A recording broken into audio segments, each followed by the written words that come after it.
but I could not but understand, and applaud and cheer him on, when I saw him lay hold of the pickaxe to make an attack upon the rock.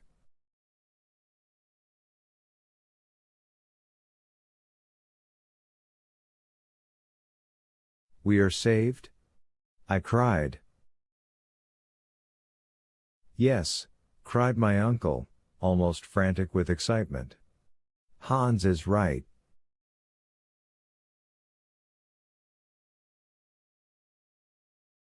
Capital fellow.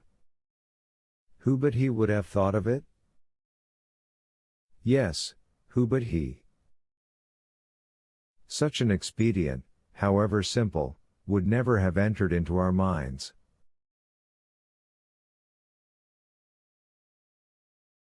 True, it seemed most hazardous to strike a blow of the hammer in this part of the earth's structure.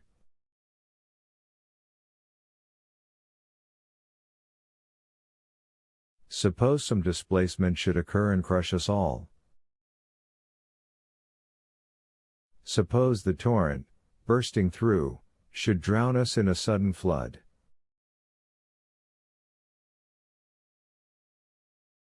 There was nothing vain in these fancies.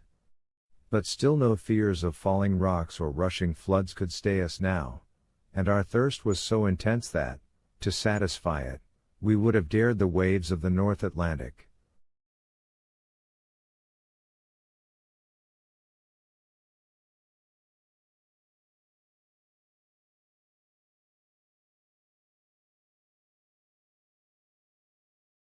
Hans set about the task which my uncle and I together could not have accomplished.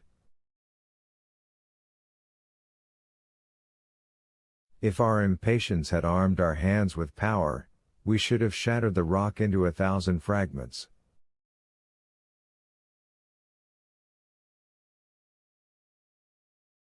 Not so Hans. Full of self-possession, he calmly wore his way through the rock with a steady succession of light and skillful strokes, working through an aperture 6 inches wide at the outside.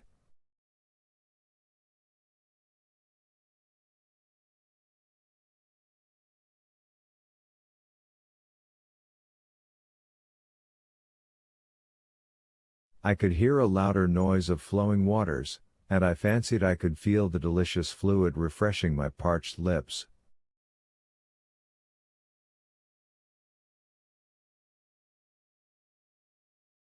The pick had soon penetrated 2 feet into the granite partition, and our man had worked for above an hour.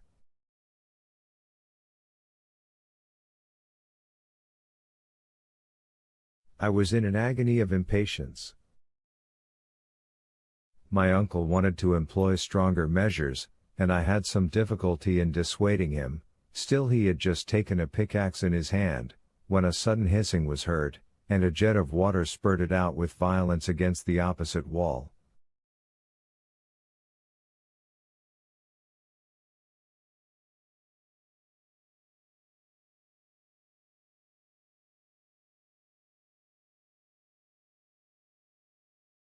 Hans, almost thrown off his feet by the violence of the shock, uttered a cry of grief and disappointment, of which I soon understood the cause. When plunging my hands into the spouting torrent, I withdrew them in haste, for the water was scalding hot.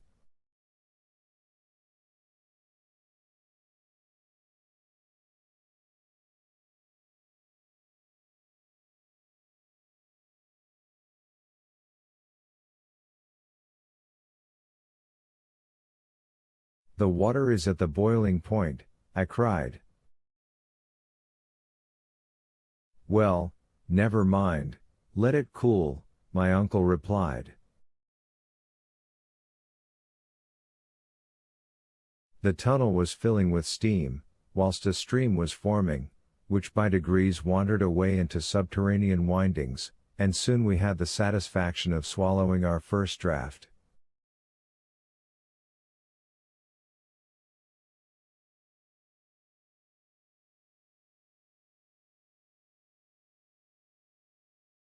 Could anything be more delicious than the sensation that our burning intolerable thirst was passing away, and leaving us to enjoy comfort and pleasure?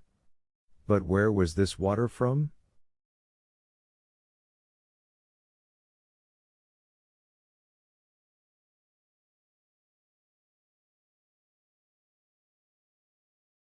No matter. It was water, and though still warm, it brought life back to the dying.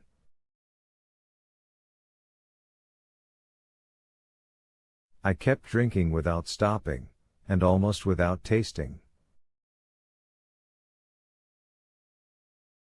At last, after a most delightful time of reviving energy, I cried.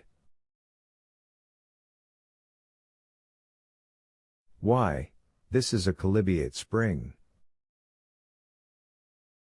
Nothing could be better for the digestion, said my uncle. It is highly impregnated with iron. It will be as good for us as going to the spa, or to Toplitz.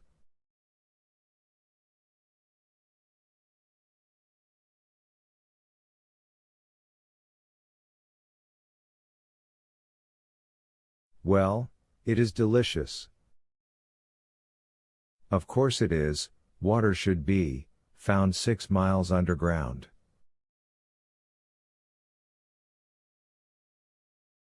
It has an inky flavor, which is not at all unpleasant.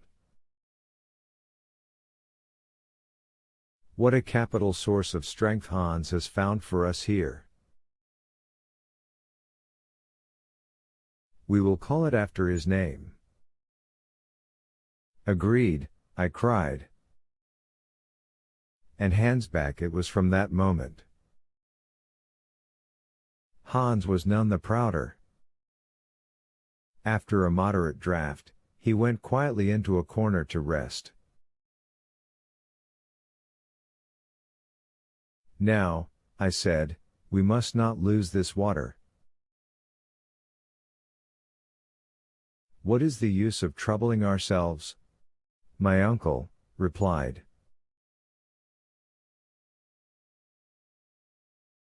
I fancy it will never fail. Never mind, we cannot be sure. Let us fill the water bottle and our flasks, and then stop up the opening.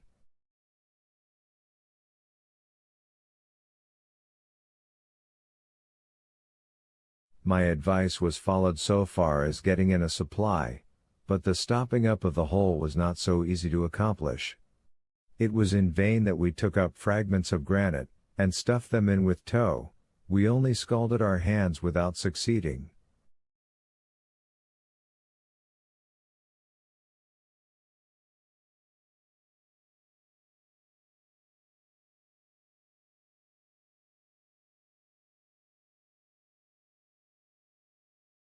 The pressure was too great, and our efforts were fruitless. It is quite plain, said I, that the higher body of this water is at a considerable elevation. The force of the jet shows that.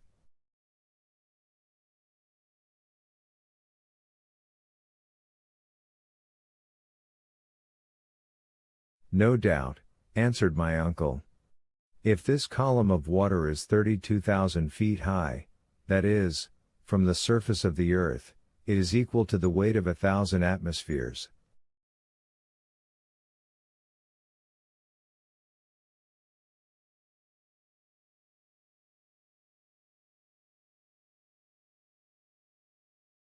But I have got an idea. Well? Why should we trouble ourselves to stop the stream from coming out at all?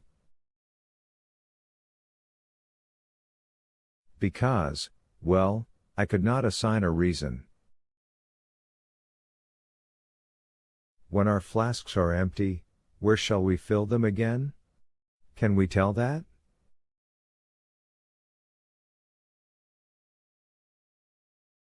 No, there was no certainty. Well, let us allow the water to run on. It will flow down, and will both guide and refresh us. That is well planned, I cried. With this stream for our guide, there is no reason why we should not succeed in our undertaking.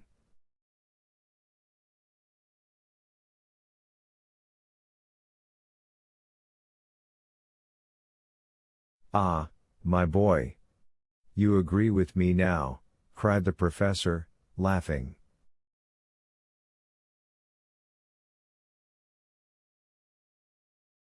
I agree with you most heartily. Well, let us rest a while, and then we will start again. I was forgetting that it was night. The chronometer soon informed me of that fact, and in a very short time, refreshed and thankful, we all three fell into a sound sleep.